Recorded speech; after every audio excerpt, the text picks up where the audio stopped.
It is April 25th, 2024, and I have another HPAI update. I was gonna try to do this on Monday because I got a piece of news that I thought was significant enough. But by the time I had a chance to sort of vet the source, even bigger news was out on Tuesday, and then even bigger news later. So it just kind of kept snowballing. But I think I'm at a point now where I just kind of have to smush it all together and get it out there, just so everybody has this information. On Monday, New York State issued an emergency order regarding the importation of dairy cattle into the state, further effective until further notice.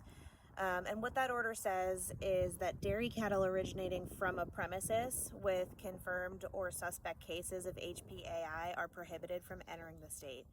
Dairy cattle from affected states have to have a CVI that was written in less than 10 days with a specific statement on it. Now, I was not surprised to see this order. I figured other states would follow suit pretty soon, and moving into other classes of animals as well. So then on Tuesday, the news broke that the FDA has been isolating H5N1 viral particles in pasteurized milk, so the milk that you would commonly buy from the grocery store.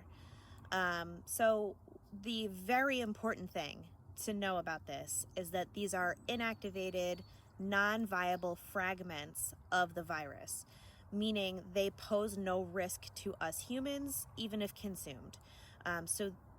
What this tells us is that the process of pasteurization is indeed effective, and it's keeping our milk supply safe.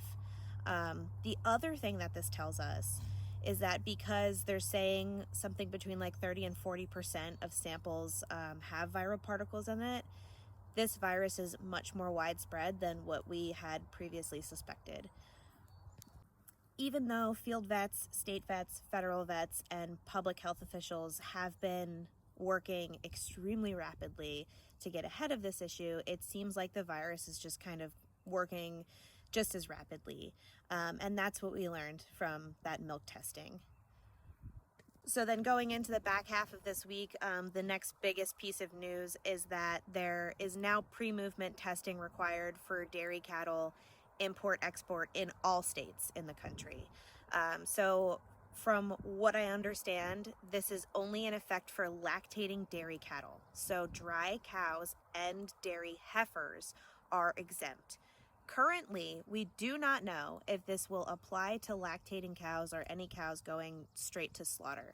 So that is still unknown. What kind of testing is going to be required for pre-movement is still unknown, but the USDA has said that they're going to issue guidelines on testing probably today. If not today, it should be within the next couple of days. But in terms of what labs are going to be able to accommodate this testing, it's going to be only labs that are approved by the National Animal Health Lab Network that are going to be able to run these samples. And so the takeaway information for anyone planning on traveling with their cattle this summer is that you need to be talking to your vet about what testing may or may not be required of you, and if it's even wise for you to be moving your cattle at this time of year, and expect there to be lab delays and bottlenecks at the labs and even in your veterinary offices because of this.